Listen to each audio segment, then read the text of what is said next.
ಯೇಸು ಸ್ವಾಮಿ ಹೇಳತ್ತಾರ, ಹಳೆಯ ಒಡಂಬಡಿಕೆ ಯೆಶಾಯ ಧರ್ಮಶಾಸ್ತ್ರದಲ್ಲಿ ಆದಿಕಾಂಡ ಎಂಬ ಪ್ರಥಮ ಭಾಗಯು ಆದಿಕಾಲದ ಚರಿತ್ರ 1 ಅಧ್ಯಾಯ 1, 11, 26ನೇ ವಚನದಲ್ಲಿ ಬರೆದಿಂದದ.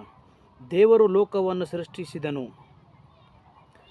ಆದಿಯಲ್ಲಿ ದೇವರು ಆಕಾಶವನ್ನು ಭೂಮಿಯನ್ನು ಉಂಟು ಮಾಡಿದನು.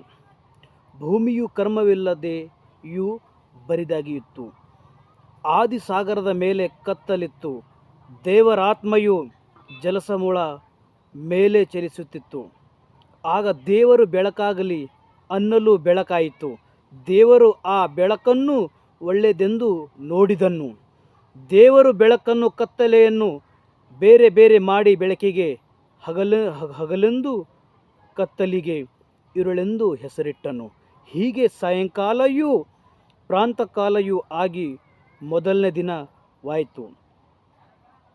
ಬಳಿಕ ದೇವರು ಜಲಸಮೂಹಗಳ ನಡುವೆ ವಿಸ್ತಾರವಾದ ಗುಮ್ಮಟ ಉಂಟಾಗಲಿ, ಅದು ಕೆಳಗಣ ನೀರುಗಳನ್ನು ಮೇಲಣ ನೀರುಗಳನ್ನು ಬೇರೆ ಬೇರೆ ಮಾಡಲಿ ಅಂದನು. ದೇವರು ವಿಸ್ತಾರವಾದ ಗುಮ್ಮಟವನ್ನು ಮಾಡಿ ಅದರ ಕೆಳಗಿದ್ದ ನೀರುಗಳನ್ನು ಅದರ ಮೇಲಿಂದ ನೀರುಗಳಿಂದ ವಿಂಗಡಿಸಿದನು. ಹಾಗೆಯೇ ಆಯಿತು.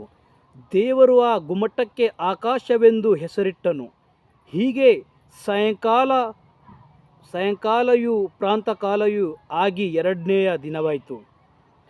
ಅನಂತರ ದೇವರು ಆಕಾಶದ ಕೆಳಗಿರುವ ನೀರೆಲ್ಲ ಒಂದೇ ಸ್ಥಳದಲ್ಲಿ ಕೂಡಿಕೊಳ್ಳಲಿ, ಒಣನೆಲೆಯೂ ಕಾಣಿಸಲಿಲ್ಲ ಅಂದನು. ಹಾಗೆಯೇ ಆಯಿತು. ದೇವರು ಒಣನೆಲಕ್ಕೆ ಭೂಮಿಯೆಂದು, ಜಲಸಮೂಹಕ್ಕೆ ಸಮುದ್ರವೆಂದು ಹೆಸರಿಟ್ಟನು. ಆತನು ಅದನ್ನು ಒಳ್ಳೆಯದೆಂದು ನೋಡಿದನು. ತರುವಾಯ ದೇವರು ಭೂಮಿಯು ಹುಲ್ಲನ್ನೂ ಬೀಜ ಬಿಡುವ ಕಾಯಿಪಲ್ಯದ ಗಿಡಗಳನ್ನೂ ಬೆಳೆಸಲಿಲ್ಲ, ಮತ್ತು ಬೀಜವುಳ್ಳ ಹಣ್ಣಿನ ಮರಗಳನ್ನು ಅವುಗಳ ಜಾತಿಗನುಸಾರವಾಗಿ ಹುಟ್ಟಿಸಲಿ ಎಂದು ಹೇಳಿದನು. ಹಾಗೆಯೇ ಆಯಿತು. ಭೂಮಿಯಲ್ಲಿ ಹುಲ್ಲು ಬೆಳೆಯಿತು, ತಮ್ಮ ತಮ್ಮ ಜಾತಿಯ ಪ್ರಕಾರ ಬೀಜ ಬಿಡುವ ಕಾಯಿಪಲ್ಯದ ಗಿಡಗಳು ಉಂಟಾದವು, ತಮ್ಮ ತಮ್ಮ ಜಾತಿಗನುಸಾರವಾಗಿ ಬೀಜವುಳ್ಳ ಹಣ್ಣಿನ ಮರಗಳು ಕಾಣಿಸಿದವು. ದೇವರು ಅದನ್ನು ಒಳ್ಳೆಯದೆಂದು ನೋಡಿದನು. ಹೀಗೆ ಸಾಯಂಕಾಲವೂ ಪ್ರಾತಃಕಾಲವೂ ಆಗಿ ಮೂರನೆಯ ದಿನವಾಯಿತು.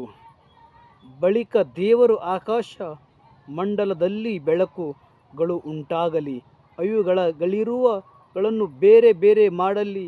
ಇದಲ್ಲದೆಯೂ ಅವು ಗುರುತುಗಳಾಗಿದ್ದವು. ಆಮೇನ್.